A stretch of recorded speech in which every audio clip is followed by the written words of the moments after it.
Around the World in 12 Emotions, audiobook in English. Introduction.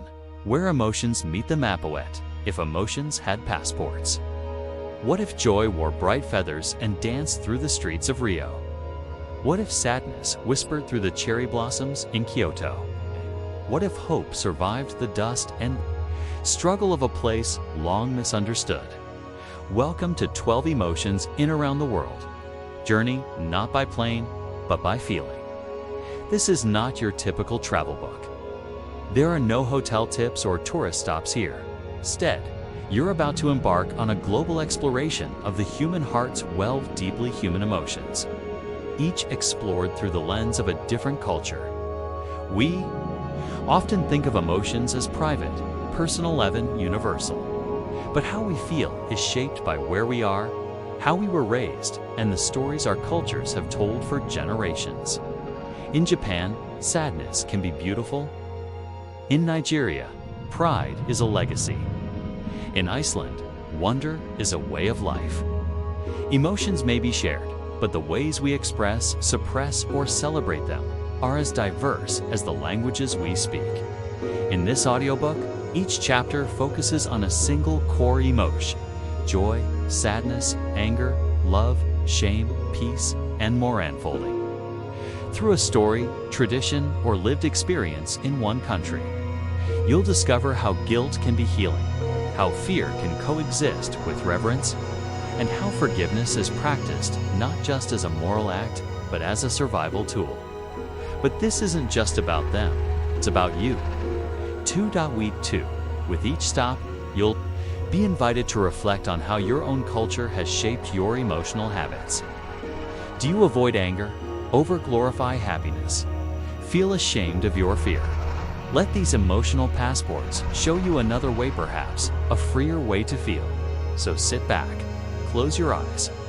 Imagine the scent of foreign air, the sound of unfamiliar voices, and the heartbeat of a global humanity. You're not just learning about emotions, you're feeling them through someone else's skin. This is the geography of the soul. This is 12 Emotions in Around the World. Let the journey begin. Chapter 1. Joy in Brazil.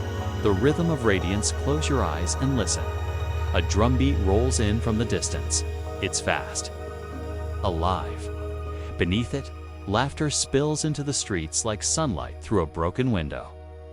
Bright fabrics swirl, feathers shimmer. The air itself seems to dance. You're in Rio de Janeiro, and it's carnival, not just a party, but a full-body experience of joy. Not polite happiness, not a quiet smile, but unfiltered, contagious, soul-shaking joy. The culture of joy in Brazil. Joy isn't something you schedule or save for a holiday. It lives in the rhythm of samba, the sound of children playing fobel barefoot in the streets, the warmth of strangers greeting each other with a kiss on the cheek. It's in the everyday, the spontaneous barbecue, the laughter between neighbors, the celebration after even the smallest victory to die. Here, joy is communal. It's not just felt, it's shared. Unlike in some cultures where joy is subdued or even mistrusted, Brazilians are taught that feeling good is a birthright. There's a Portuguese word, alegria, that doesn't just mean happiness. It means overflowing joy, the kind that doesn't care who's watching. It's found in dance, in food, in music, in bodies moving not for performance, but for pleasure. Carnival, joy as resistance, but joy in Brazil isn't naive. It's not blind to hardship, it exists in spite of it. Carnival is the perfect example. It began as a Catholic tradition, but in Brazil, it became something more, a celebration of freedom, identity, and resilience. For centuries, Afro-Brazilian communities, long marginalized, turned carnival into an expression of resistance. Through elaborate costumes, drums, and parades, they reclaimed their space in society with color, sound, and joy. This is joy as rebellion, joy as healing, joy as declaration. We are here, we are alive, we matter. The science of joy psychologists often say joy is the most fleeting of emotions. But in Brazil, they've found a way to stretch it to keep it alive through ritual and community. Studies show that music and synchronized movement, like samba dancing, release endorphins and oxytocin chemicals that bond people and elevate mood. But more than biology, it's the cultural permission to express joy freely that makes the difference. In some places, people are taught to keep emotions in check. In Brazil, they're taught to let them out, to move them, sing them, live them. Your joy reimagined. Think about your own relationship with joy. Do you chase it? Do you hide it when others are watching? Do you only allow it in safe doses? Now imagine being in Brazil, your feet bare on hot pavement, music pulsing in your chest, no one judging, everyone moving. What would it feel like to let your body speak the language of joy? What would it feel like to be unashamed of your happiness? Joy is not just a feeling, it's a choice, a habit, a cultural inheritance. And in Brazil, it's a reminder that no matter what life throws at you, there's always a reason to dance. Emotional souvenirs, we leave Brazil. Don't just take a mental photograph of the colors, the music, the celebration. Take the emotion. Let it whisper in your daily life. Laugh louder. Move more freely. Celebrate the small stuff. Share joy like it's endless, because it is. In the next chapter, we'll slow down. We'll travel east, where petals fall and silence speaks. We're headed to Japan, where sadness isn't weakness, it's beauty. But for now, dance. Chapter 2. Sadness in Japan, the beauty of letting go. There's a chill in the air. Not cold quiet. You're standing beneath a cherry tree in Kyoto. Its blossoms fall like soft tears to the ground, brief and beautiful. No one rushes to sweep them away. Instead, people pause. They look. They let the sadness of the moment wash over them. This isn't sorrow to be avoided. This is sadness to be honored. Welcome to Japan, where melancholy is not weakness. It's not weakness. It's art. Mono no aware, the pathos of things in Japanese culture. There is a deeply poetic term, mono no aware. Oe.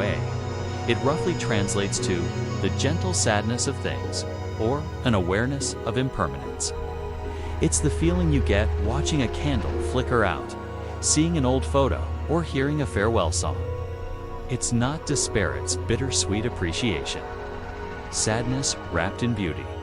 Unlike cultures that encourage us to cheer up or stay strong, Japan allows sadness to breathe.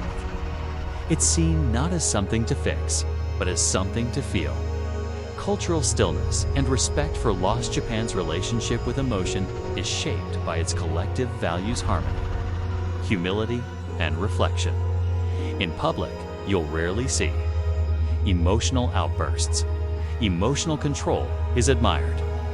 But that doesn't mean emotions are ignored. Grief, loss, and longing are woven into daily life in poetry, in architecture, in rituals. Buddhist teachings and Shinto traditions remind people that nothing is permanent. Everything we love will eventually change or fade. The cherry blossom, or sakura, blooms brilliantly and then disappears in a matter of days. And yet, every year, people gather not to mourn, but to witness, to feel sadness together. Art, literature, and silent expression. Japanese literature is rich with emotional restraint. The haiku, a tiny 17-syllable poem, captures entire worlds in a breath. Writers, like Kawabata and Murakami, craft characters who ache with quiet loneliness. Films by directors like Ozu and Miyazaki often linger on loss, not to depress, but to show us the grace and longing. Even food reflects this emotional subtlety.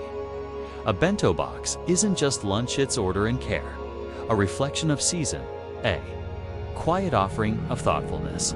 Every detail, every pause is emotional. The psychology of honored sadness studies show that cultures which embrace sadness rather than suppress it often have better emotional regulation and deeper empathy. In Japan, sadness is not a symptom to treat, it's part of the human rhythm. Psychologists note that by accepting emotions like grief or nostalgia, people are more resilient in the long term. There's also the Japanese concept of wabi-sabi, the beauty of the imperfect, the aged, the broken.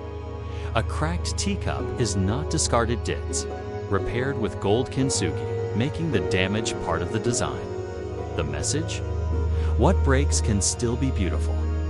Your sadness, reimagined. When was the last time you let yourself fully feel sad?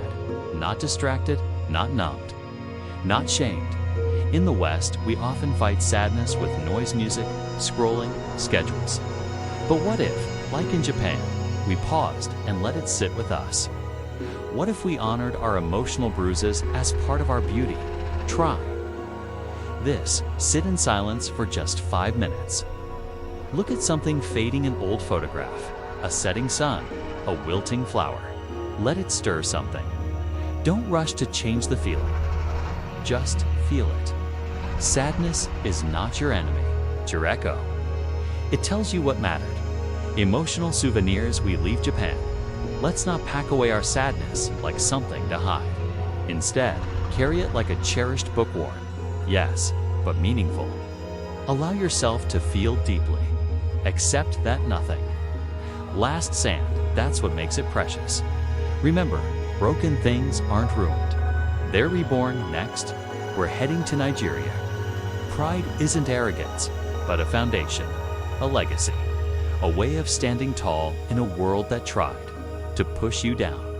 But for now, let the petals fall. Let the silence speak. Chapter 3. Pride in Nigeria. The power of standing tall. The drums are bold here. Not fast like carnival, not soft like sakura. They're steady, ancient, certain, the kind of rhythm that comes not just from celebration, but from roots. Welcome to Nigeria, where pride is not a sin or arrogance. It is survival. It is story. It is sacred. Pride as legacy. Nigeria is a country of over 250 ethnic groups and more than 500 languages. It is vast, complex, and deeply aware of its history, both painful and powerful. From the legacy of colonialism to the richness of pre-colonial empires like Ife and Benin, Nigerians are taught early. You come from greatness.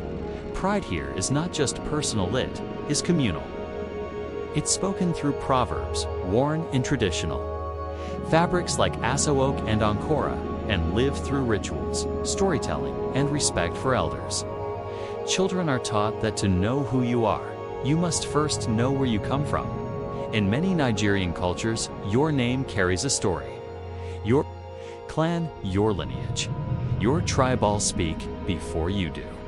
And pride. It is the armor you wear when you walk through a world that often tries to define you before you speak. Fashion, ceremony, and identity in Nigeria. Fashion isn't just style, it's a statement. At weddings, celebrations, and festivals, people wear clothes that shimmer with history and pride.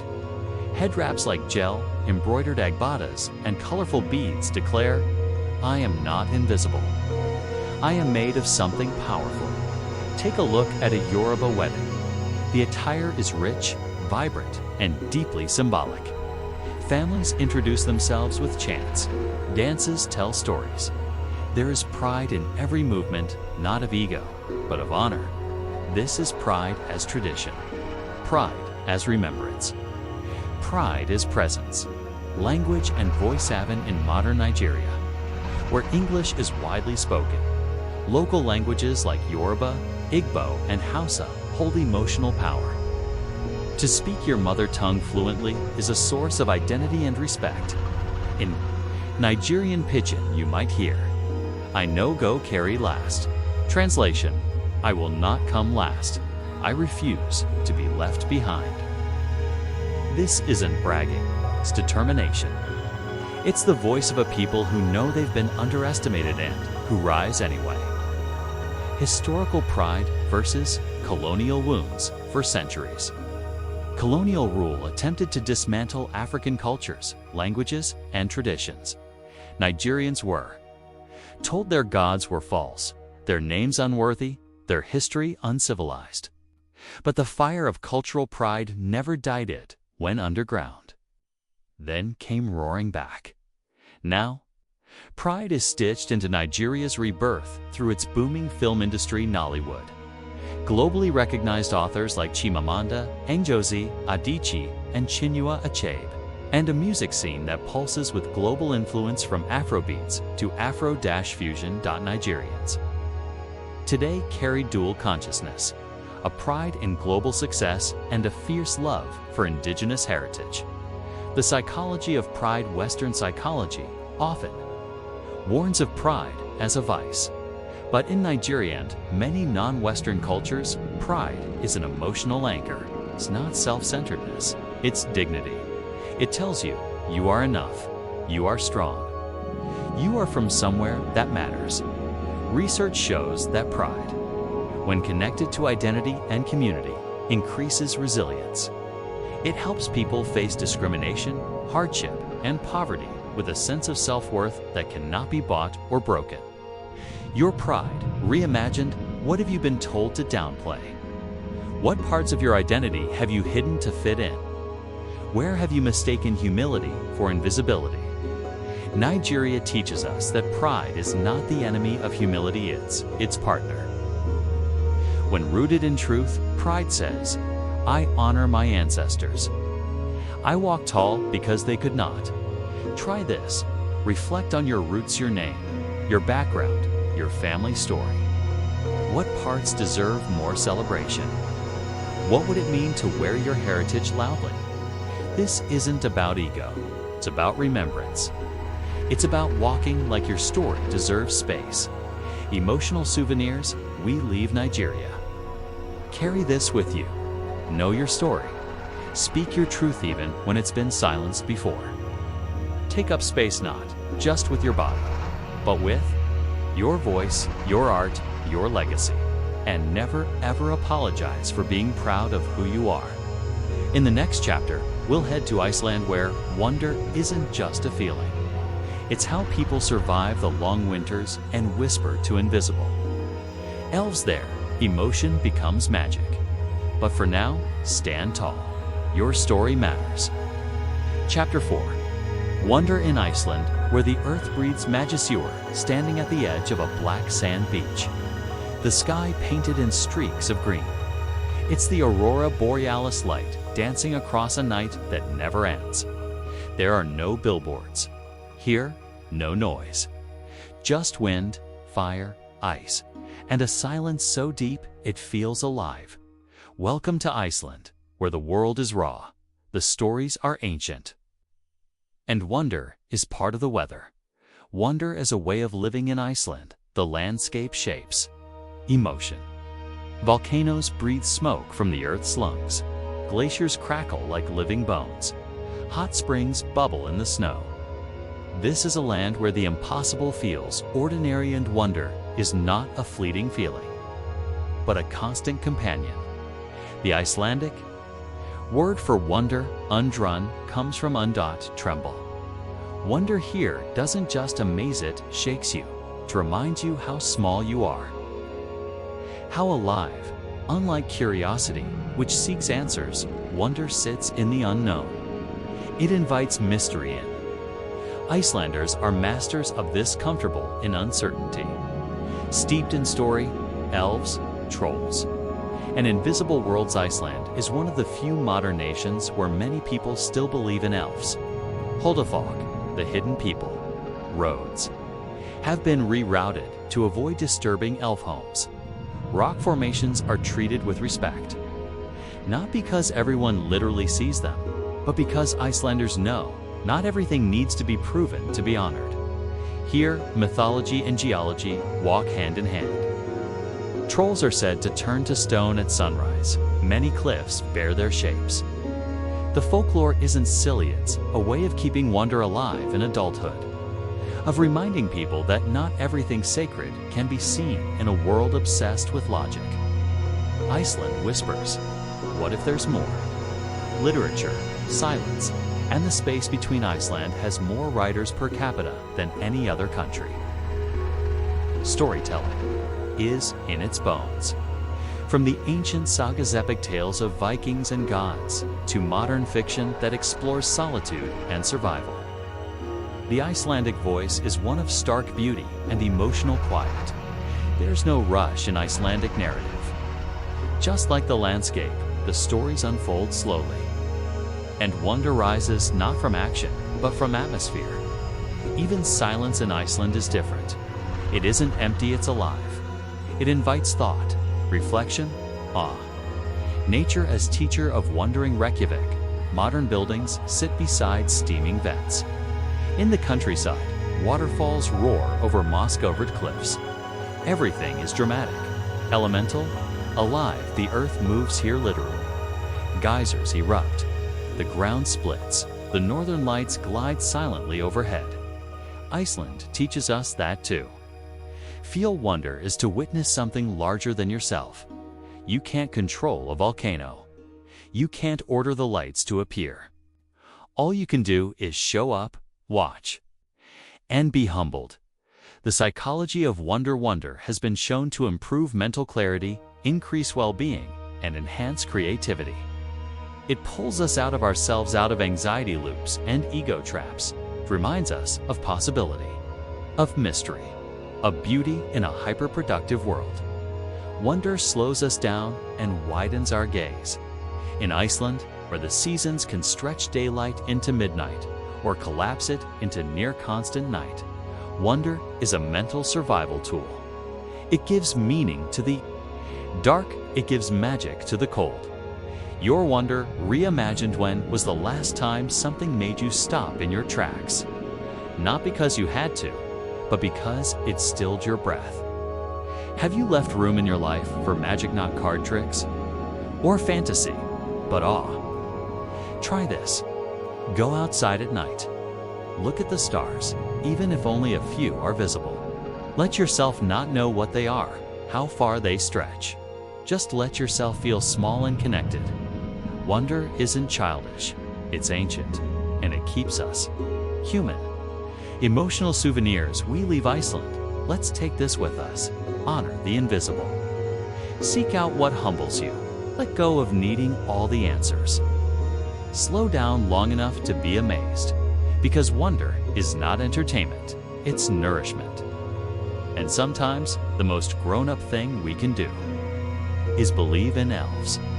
Next, we travel to Italy, where another emotion awaits. Love, but not just romance, passion, devotion, and the complicated warmth that binds families, lovers, food, and art together. But for now, let the earth speak, and let your heart wonder.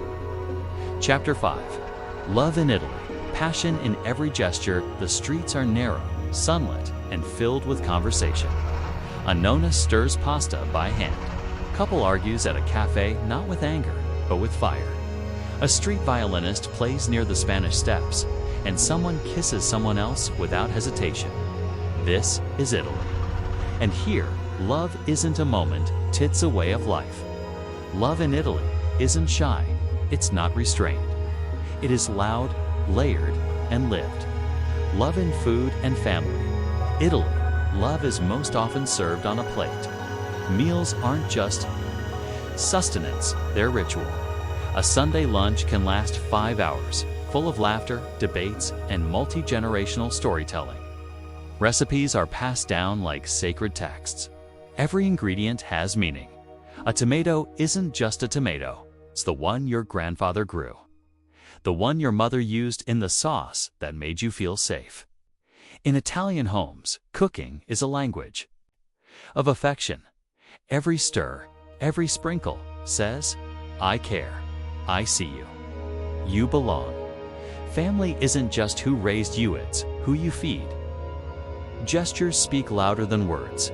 Love in Italy is physical, not just romantic, but relational. Italians speak with their hands, hug generously, kiss cheeks in greeting. Eye contact is held, space is shared. Emotions aren't tucked away, they're expressed fully and immediately. A raised voice, doesn't mean anger.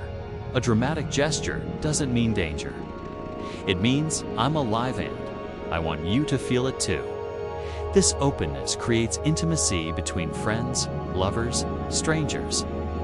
There's an emotional transparency in Italian culture that invites connection, even with someone you just met at the corner.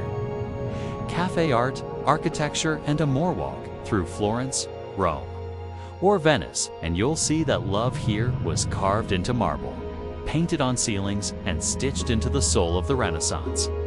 From Michelangelo's David to Da Vinci's Last Supper, Italian art is rooted in devotion to beauty, to the divine, to the depths of human feeling. Even cities are romantic. Venice is built on water. Rome is built on myth. Florence is built on creativity. Italy teaches us that love can be found not only in people, but in places, in craft, in culture here. To create is to love out loud. The full spectrum of love. Italian love isn't always sweet. It's also complicated, dramatic, and full of contradictions. Just like opera, another Italian gift to the world, it is intense, beautiful, and often tragic. Romantic love here isn't about perfection. It's about passion. Lovers argue, families clash, but under the heat is a deep, enduring bond. To love in Italy is to stave in when emotions are difficult. Italians don't just love each other, they love their cities, their football teams, their traditions, their coffee orders, and that love is fierce.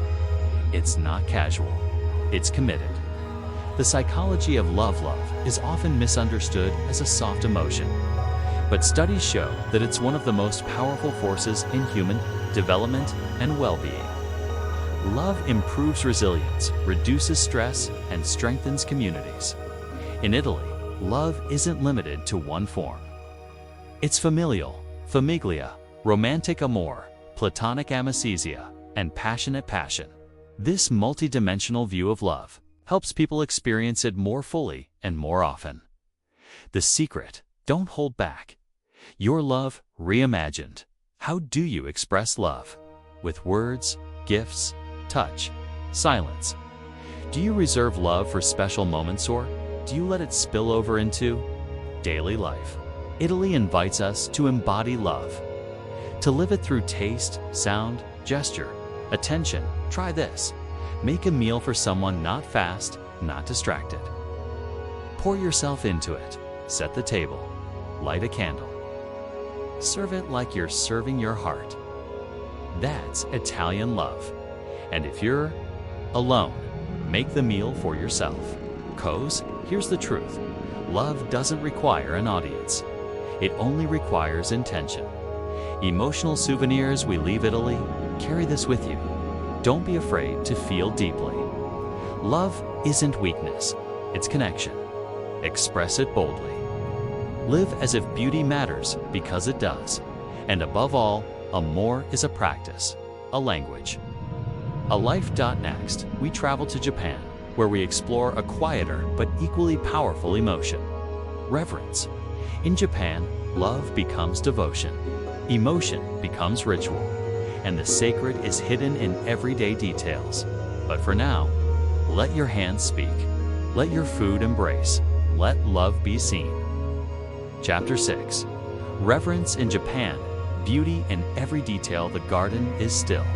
A single leaf falls silently onto moss. Inside a wooden tea house, water simmers and the host bows before pouring the first cup.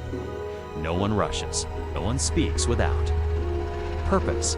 You feel it in your chest, not excitement, not joy. Something deeper.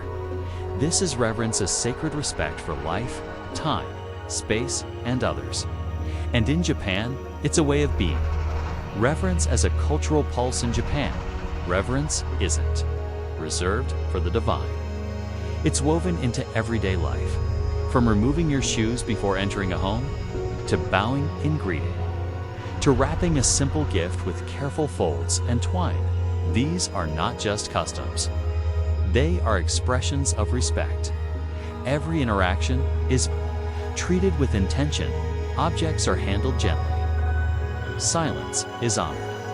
and time is not filled for the sake of its respected.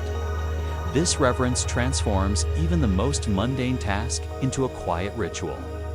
Wabi-sabi, finding sacred in the imperfect. The Japanese philosophy of wabi-sabi teaches us to find beauty in imperfection, impermanence, and simplicity. A cracked bowl, a faded fabric, a misty morning. Reverence in Japan means letting go of the chase for perfection. Instead, it means bowing to the moment as it is.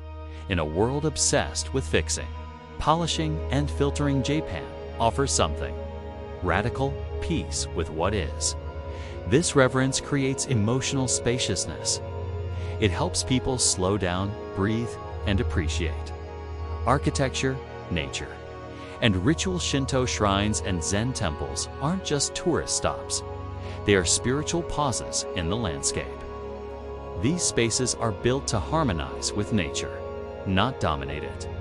In Kyoto, moss grows undisturbed on temple stones. In Nara, sacred deer wander freely among the people.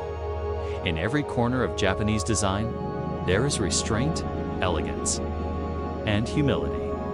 The Japanese tea ceremony, for instance, is not about tea. It's about the mindset. Each movement from whisking to bowing is deliberate. It's not performance.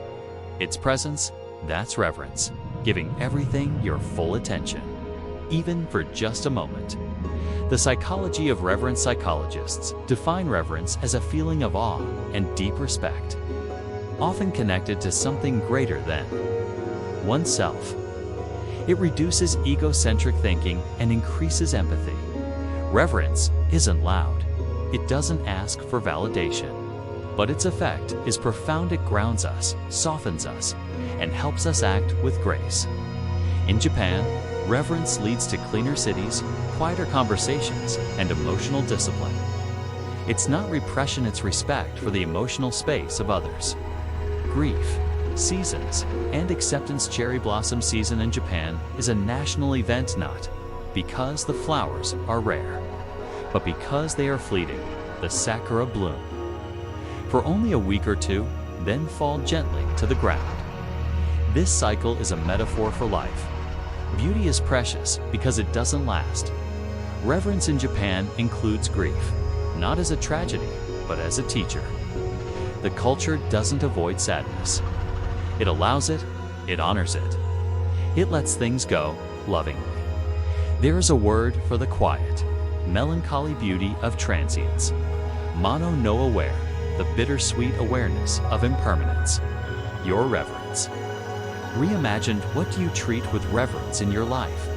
A person, a place, a memory?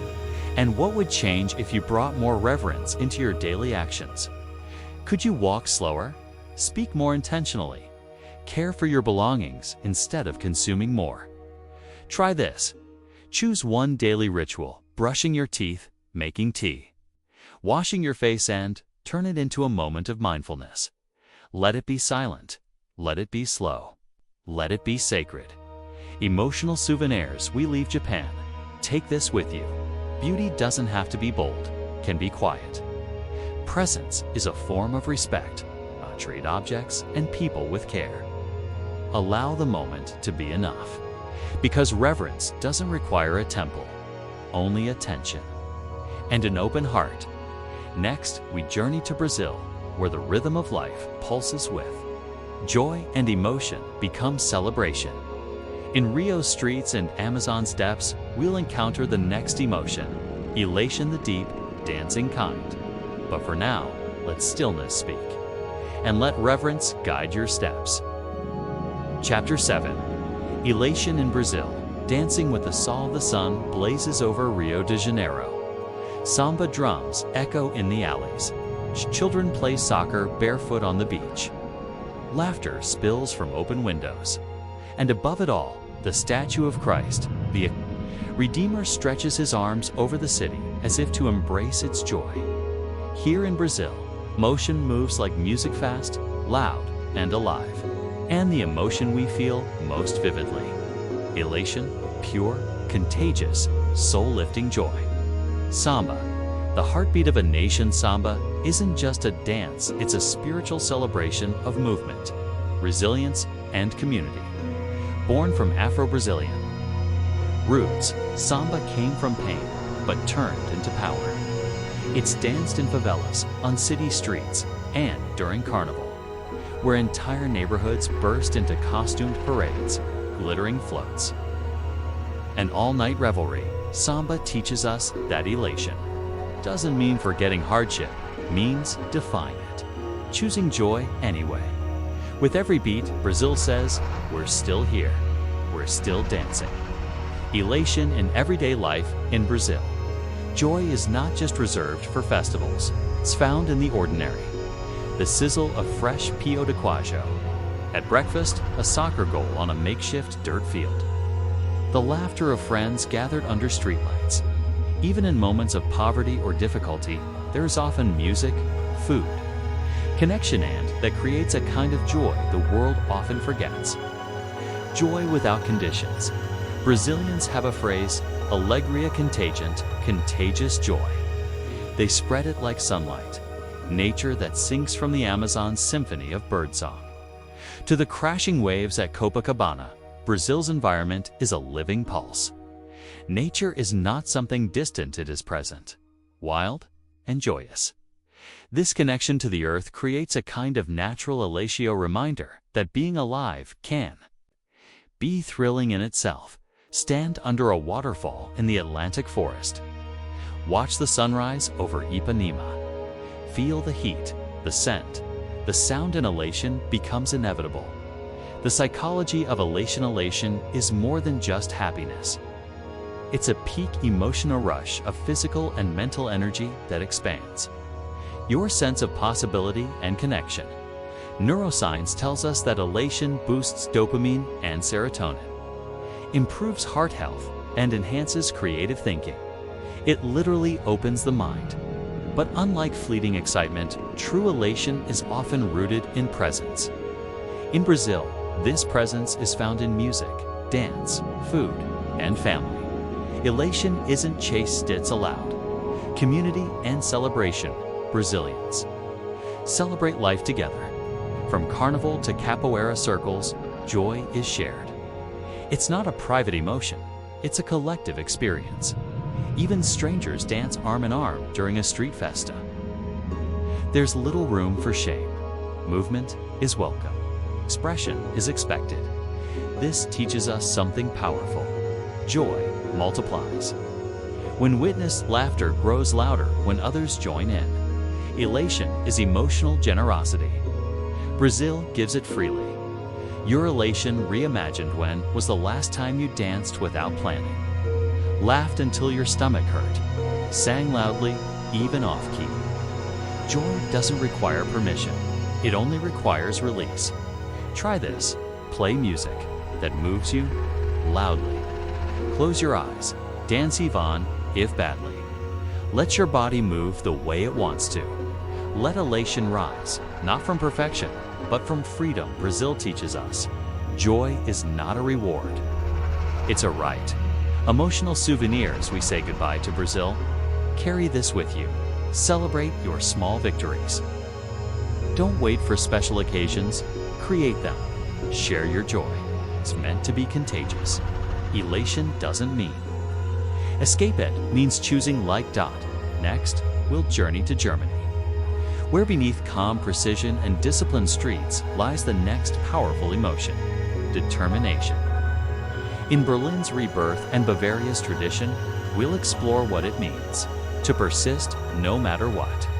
But for now, let the drums play. Let your feet move and let your heart sing. Chapter 8. Determination in Germany. Building from the ashes. The air is crisp. The streets are orderly.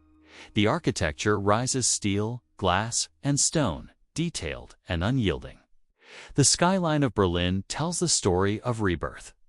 From the rubble of war to the heights of innovation, Germany's spirit of determination is built into every brick and every person. Here, the journey isn't about speed. It's about staying the course even when it's hardest. And in Germany, Determination doesn't just exist in individuals. It is a collective force that moves a nation.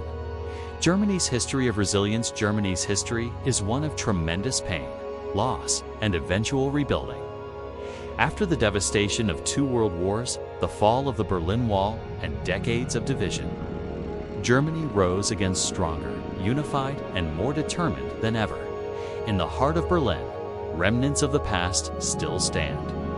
The Brandenburg Gate, the Berlin Wall, and memorial to the murdered Jews of Europe. They are reminders of Germany's long journey from destruction to recovery. But these structures aren't just monuments. They represent the resolve of a people who have learned to rise time and time again.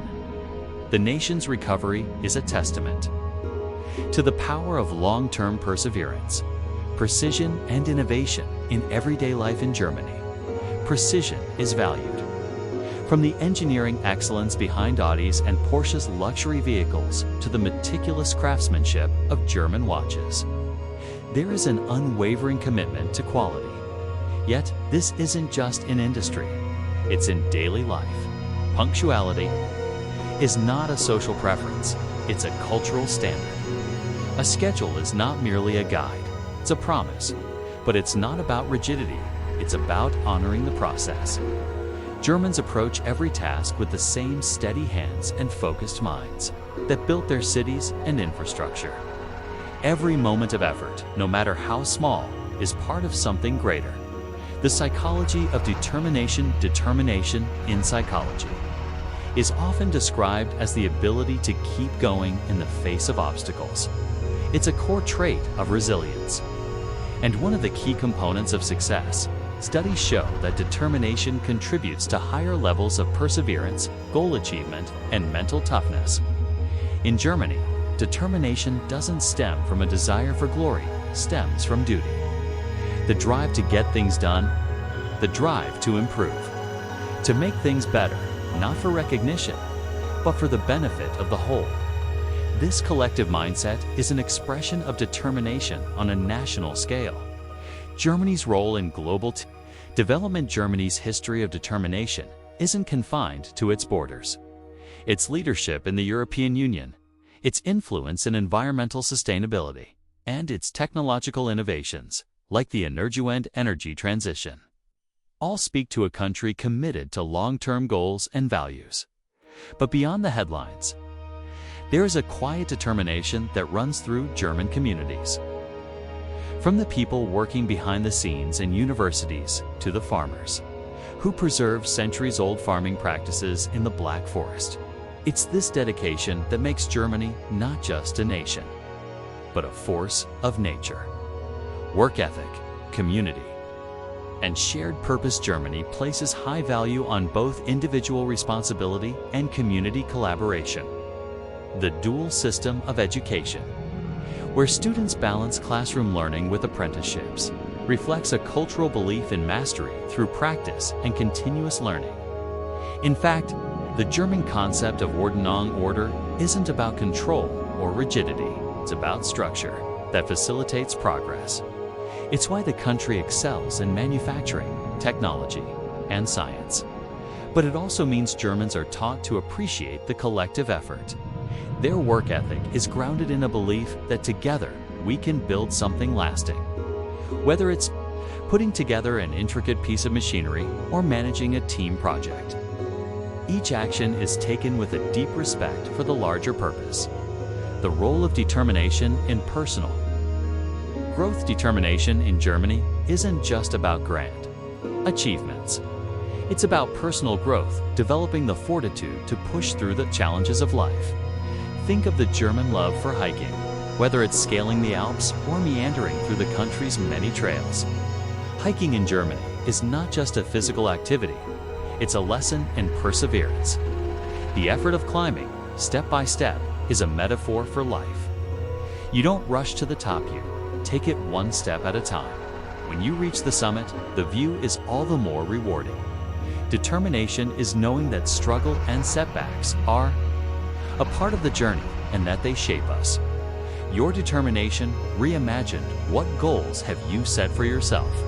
How have you stayed committed to them, even when things get tough. Germany teaches us that determination is a lifestyle. It doesn't appear only when we need it is built every day. From how we approach our work to how we care for our health, determination is the quiet force that drives success. Try this. Identify one area in your life where you've experienced setbacks, work, relationships, personal growth. Reflect on the long road to where you are today. What can you take from that journey that empowers you to keep going? Emotional souvenirs, we leave Germany. Carry this with you. Determination isn't about speed. It's about staying the course. Break big goals into smaller, manageable steps. Embrace the process, not just the outcome. Let setbacks teach you not to find you. Next, we travel to India, where we'll explore compassion, the quiet strength that shapes cultures and bonds communities across the nation. From the streets of Mumbai to the hills of Ladakh, India's compassion is a quiet but unbreakable thread. But for now, stay committed, keep moving forward, and know that every step counts. Chapter 9. Compassion in India. A gentle strength. The air is warm, filled with the scent of incense and spices. In the distance, the hum of chants from temples and the soft murmur of crowded streets weave together a comforting tapestry. The Ganges flows through the heart of India, a river of both life and death. It is here, amidst centuries-old traditions, spiritual practices, and a deep connection to the cycle of life, that we discover one of the world's most profound and enduring emotions, compassion. India is a land of extremes, the richest and the poorest, the most vibrant celebrations and the deepest sorrow. But through it all, the guiding emotion is not fear or anger, it is compassion. It runs like an unspoken thread through the very fabric of Indian society, drawing people to acts of kindness, understanding, and deep empathy.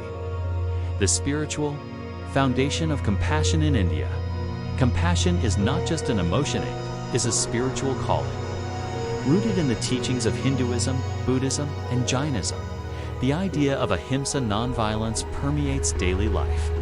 It extends beyond human interactions to include all living beings, even the smallest insects. For centuries, Gandhi's philosophy of ahimsa has inspired movements for social change, reminding the world that true strength lies in gentleness. Compassion, in this context, is not weakness, it is an empowered choice. It is the ability to understand another's suffering and take action to alleviate it, all while maintaining inner peace and strength. Compassion in Indian communities. Diverse cultures and religions may appear different on the surface, but at their core, there is one shared value: seva, or selfless service. Whether it's the Sikh practice of serving free meals at the Golden Temple, the volunteer work done by NGOs, or the small acts of kindness shared among neighbors, compassion is woven into the collective Indian consciousness in bustling cities like Mumbai.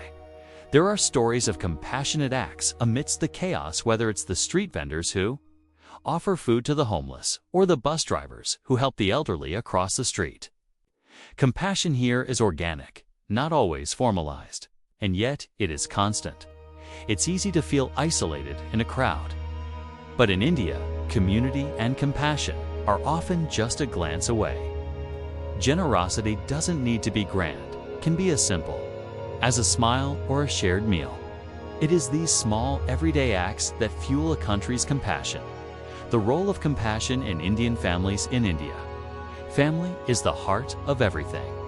Elders are revered, and children are cared for by a whole network of relatives, not just parents. Compassion flows freely between generations. As children care for elderly parents and grandparents pass down wisdom with love. India's joint family system may seem antiquated by modern standards, but it reflects a culture where no one is left behind. In the tradition of Santarpina, practice of sharing meals together, compassion is expressed not only through food, but through connection. The act of sitting together, eating together, and sharing stories creates an invisible thread of emotional Support that transcends simple hospitality. That global impact of compassion from India compassion in India isn't limited to its borders. It has shaped much of the global spiritual community. Indian philosophies of compassion and non-violence have inspired some of the world's most significant leaders, including Martin Luther King Jr. and Nelson Mandela. India's contributions to the world go beyond religion. They are found in the very act of living with empathy, understanding the shared humanity that binds us all. Compassion in India reminds us that we are all connected, and when one person suffers, we all suffer. But more importantly, when one person is healed, we all heal. The practices of compassion, meditation, and yoga meditation, both of which have their roots in India, are practices designed to deepen compassion. Yoga teaches non-attachment to the ego, making it easier to connect with others without judgment. Meditation provides the clarity to understand not only our own pain, but also the suffering of others. The ancient practice of loving kindness.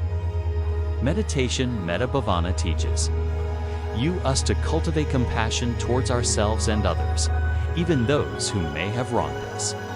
Through breath, stillness, and mindfulness, we're reminded that compassion can begin with the self and flow outward. Compassion in action, walking the path, India. Compassion isn't a theoretical emotion, it's one that is lived daily. Whether it's the ashrams where spiritual seekers go to learn the art of selfless service, or the charitable hospitals that treat the poor for free, India has a long-standing tradition of turning compassion into action. One example is the Mother Teresa Missionaries of Charity, which has spread love and compassion throughout the world. Mother Teresa's legacy continues to inspire millions to act with love and kindness towards those suffering from disease, poverty, or neglect. The power of compassion in personal growth in a world where ambition often trumps connection. India reminds us that compassion is not a weakness. It is, in fact, the strongest force for change. It takes great courage to choose love, understanding, and care over anger, fear, and division. Try this next time you encounter someone who is struggling. Take a moment to pause. Before reacting, think about their story. What might they be going through? Approach them with empathy, not judgment. The simple act of seeing someone as human, with needs, fears, and desires like your own, can transform the interaction. Emotional souvenirs we leave India. Carry this with you. Compassion is a strength, not a weakness. Look for opportunities to serve others, no matter how small the action. Understand that we are all connected. Our pain and joy are shared. Cultivate empathy, both for yourself and others. Next, we'll journey to South Africa, where we'll explore hope, how, despite adversity, hope can sustain us in the face of inequality and struggle. South Africa's history and spirit reveal the power of hope in personal and collective transformation. But for now, let your heart soften. Extend kindness wherever you can, and let compassion guide your steps. Chapter 10. Hope in South Africa, resilience in adversity. The sun rises over the savannah, casting golden hues across the land. In the distance, the call of a lion echoes, while the rich green of the land gives way to the patchwork of bustling cities and quiet villages. South Africa, a nation marked by conflict, inequality, and hardship, is also a nation of hope that refuses to be extinguished. Even when the odds seem insurmountable, South Africa's story is one of immense resilience. Despite facing apartheid, poverty, and division, its people have clung to the belief that a better future is possible, and they are shaping that future with courage and unity. Hope here is not an abstract idea. It is something tangible, something that can be felt in the hearts of every South African who, in the face of adversity, refuses to give up. The roots of hope in South Africa's history. South Africa's history is a testament to resilience in the face of adversity. The legacy of apartheid, which sought to divide people by race and deny them equal rights, has left deep scars. Yet, the country's transition from the oppressive regime of apartheid to a democracy is a remarkable story of hope realized. Figures like Nelson Mandela, who spent 27 years imprisoned for his fight against apartheid, embodied hope at the most fundamental level. Mandela's steadfast belief in justice, equality, and reconciliation became the bedrock of South Africa's recovery. His mantra was simple: I never lose. I either win or learn. Through his leadership, South Africa learned that hope isn't about waiting for things to get better. It's about working relentlessly toward a better tomorrow, even when that tomorrow feels distant. Hope in the face of struggles. Africa's journey to equality was never easy.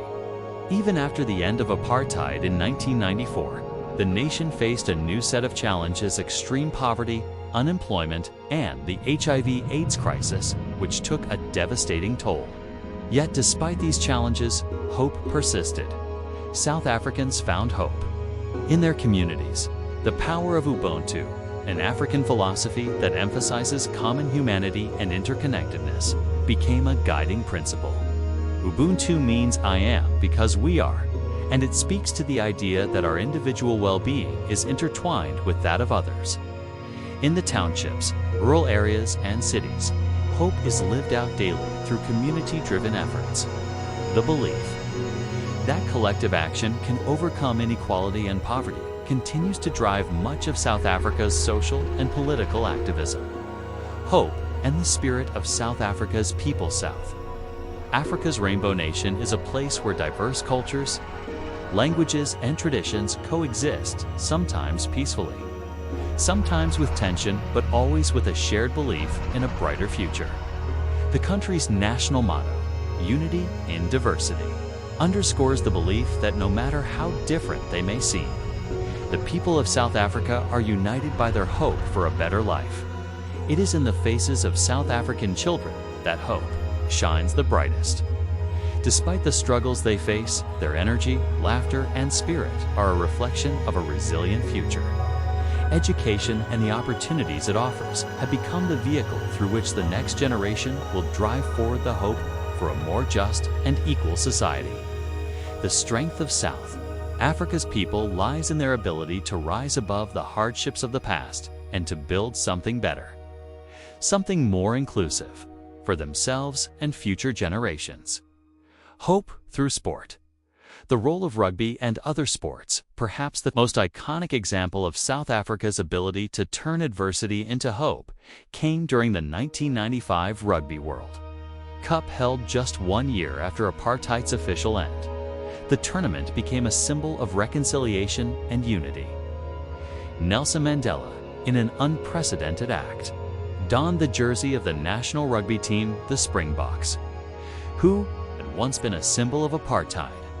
Mandela's appearance was a gesture of forgiveness and unity, and it ignited a nation. The Springboks' victory in that tournament became a victory for hope, demonstrating that sports can transcend divides and serve as a platform for collective healing.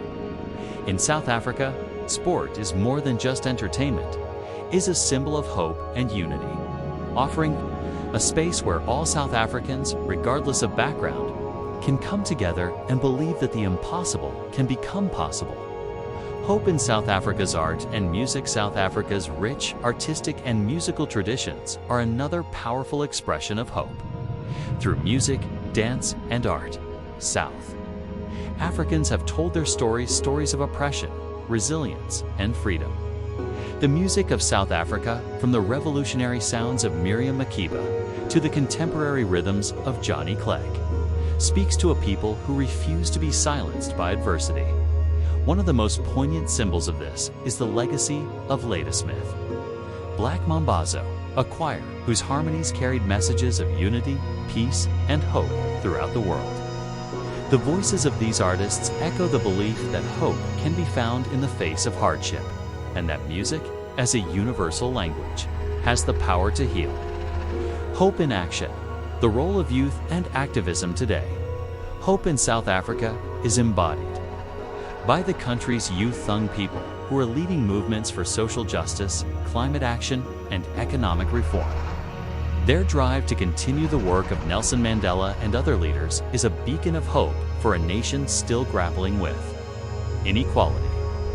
Activists like Desmond Tutu and Thuli Madonsela remind us that hope isn't passive. It requires action. The fight for a better future is not over, and South Africa's youth are proving that hope is a force that demands to be acted upon. From school protests to grassroots organizations, young people are creating a future where opportunity, equality, and hope are available to everyone. Emotional souvenirs, we leave South Africa. Carry this with you. Hope isn't just an emotion, it's a force for change. Even in the darkest moments, hope can ignite action and transformation. Ubuntu teaches us that our well-being is intertwined with others. When we rise together, we all rise. Be a beacon of hope for those around you, whether through small acts of kindness or large acts of justice. Next, we journey to China, where we'll explore discipline, how ancient traditions blend with modern aspirations to fuel a society's strength and drive. From the Great Wall to the skyscrapers of Shanghai, discipline is the silent force behind China's rise. But for now, carry hope in your heart. And never forget, tomorrow can be better than today. Chapter 11, Discipline in China, Tradition and Modernity. The air is thick with history as the ancient stone of the Great Wall stretches across the landscape, while the bright lights of modern skyscrapers shine in the distance. In China, a country that is both ancient and modern, discipline is the thread that binds the past and present together. It is the force that drives the nation's relentless pursuit of progress, stability, and success. In China, discipline is more than just self-control. It is a cultural principle, a way of life that affects every aspect of society, from education to work to personal relationships. Discipline in China is about balance, a delicate equilibrium between honoring ancient traditions and embracing the opportunities of the modern world. The ancient roots of discipline in Chinese culture. Discipline in China has roots that go back thousands of years, is intertwined with the teachings of ancient philosophers like Confucius, whose ideas on respect, duty, and moral integrity have shaped Chinese society for centuries. Confucius believed that discipline and self-control were essential to becoming a virtuous person and a contributing member of society. In ancient China, the concept of li, or proper conduct, was central to maintaining harmony in society. It wasn't just about following rules, it was about adhering to a higher moral code that governed interactions, behavior, and relationships. The teachings of Confucius emphasized respect for elders, duty to one's family and country, and a lifelong commitment to learning. Discipline in this context is not about rigid rules, but about a profound commitment to personal growth and societal well-being. It's about cultivating self-restraint, patience, and a sense of responsibility, qualities that would guide the individual throughout their life. The role of discipline in Chinese education in China is perhaps one of the clearest manifestations of discipline in action. In Chinese schools, there is a profound respect for learning, a deep belief that education is the key to success and a prosperous future. Discipline in the classroom is essential, with students expected to adhere to strict routines and study tirelessly to achieve academic excellence. The Chinese work ethic is legendary. Students often attend school for long hours and outside of the classroom. They engage in extracurricular tutoring to reinforce their academic performance. The pressure to succeed is immense, and this is where discipline plays a crucial role. At the heart of this disciplined approach to education is the belief that success does not come by chance, it comes through consistent effort, perseverance, and dedication. This intense focus on education has helped China produce some of the world's most talented and skilled professionals, contributing to its rapid economic growth and global influence. Discipline in Chinese society and work culture in China's modern society. discipline is not only confined to education, it extends into the workplace. The Chinese work ethic is often described as tireless and uncompromising. In industries ranging from manufacturing to technology, workers adhere to strict schedules, maintain a focus on productivity, and often go the extra mile to ensure that their work meets the highest standards. In the corporate world, discipline is seen as essential for success. From the top down, companies in China emphasize efficiency, punctuality, and a relentless pursuit of excellence. Employees are expected to put in long hours and adhere to rigid codes of conduct, with the understanding that personal sacrifice is often necessary for the greater good of the organization. This culture of discipline has played a key role in China's rise as a global economic powerhouse. The country's emphasis on hard work, self-discipline, and attention to detail has contributed to its impressive growth, making it the second largest economy in the world. The role of discipline in personal growth. For many Chinese people, discipline isn't just about work or school, it's about personal development. Discipline is seen as the foundation of a successful life. The idea of self-mastery is central to Chinese philosophy, where individuals are encouraged to cultivate inner strength, control their desires, and align their actions with their values. Tai Chi and Qigong, traditional Chinese practices, are examples of how discipline is used for personal growth. These ancient forms of meditation and movement require focus, patience, and self-control, teaching practitioners how to harness their inner energy and develop a sense of balance and peace. In a culture where self-discipline is revered, personal growth is a lifelong endeavor. It's not about achieving quick results. Rather, it's about gradual improvement over time. Building discipline in every area of life, from physical health to emotional well-being. Discipline and the pursuit of balanced discipline in China is also about finding balance between work and rest, between tradition and modernity, between the individual and the collective. This balance is central to the concept of Taoism, another key philosophical tradition in China, which emphasizes living in harmony with the natural flow of life. In Taoism, discipline is not about forcing things to happen. It's about going with the flow of life and making thoughtful, balanced decisions. It teaches that through self-discipline and control, we can find our true path in life and align ourselves with the universe. Discipline in a changing world as China continues to modernize, the balance between tradition and progress is being tested. The country's rapid economic growth, coupled with a fast-paced technological revolution, presents new challenges to the disciplined approach to life that has long been central to its culture. Young people in China are increasingly exposed to global influences and ideas, and as a result, some traditional notions of discipline are being questioned. Yet, even as the country changes, the core value of discipline remains firmly entrenched in its society. It is the glue that holds China's incredible progress together, ensuring that as the country races towards the future, it does not lose sight of the principles that made its past so enduring. Emotional souvenirs. We leave China. Carry this with you. Discipline is a cornerstone of success, not just in work, but in personal growth and relationships. It takes focus, self-control, and patience to cultivate discipline in our lives. True discipline isn't about rigid rules. It's about balance aligning your actions with your values. Remember, success is not about achieving perfection, but about consistent effort and growth. Next, we journey to Brazil, where we'll explore the emotion of joy, the vibrant, infectious joy that emanates from the heart of this colorful country. Whether in its music, festivals, or everyday life, Brazil's spirit of celebration will remind us of the importance of living in the moment. But for now, reflect on the discipline that shapes your life. And remember, true discipline brings not just order, but peace.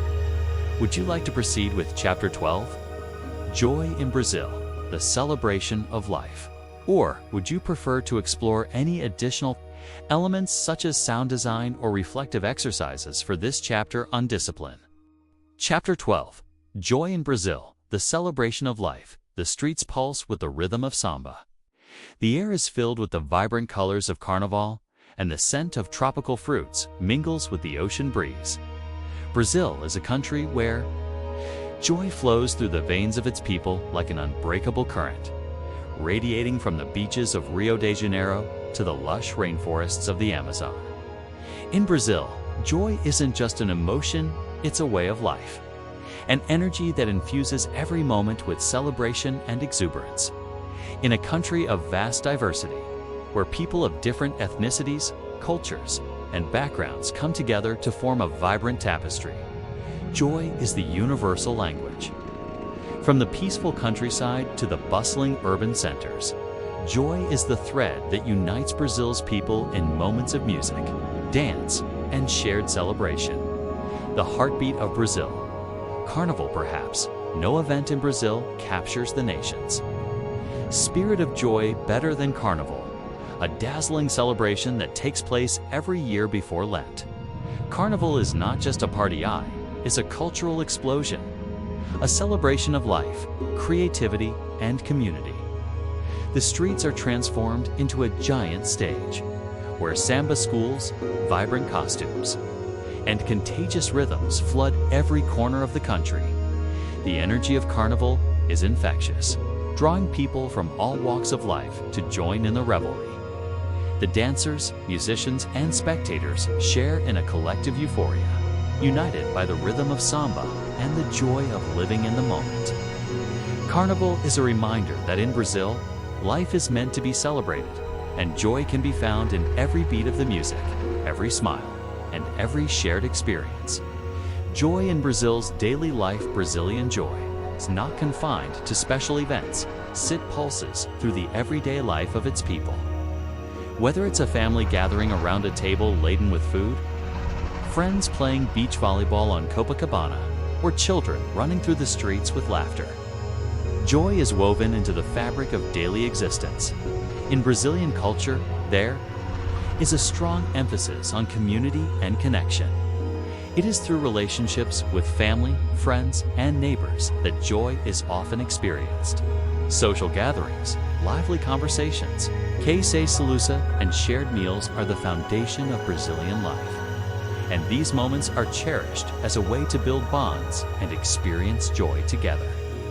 Joy in nature. Brazil's lush landscapes. Brazil's natural beauty is another source of joy for its people. From the vast, untouched beauty of the Amazon rainforest to the sun-drenched beaches of Bahia, Brazil's landscapes are both awe-inspiring and energizing.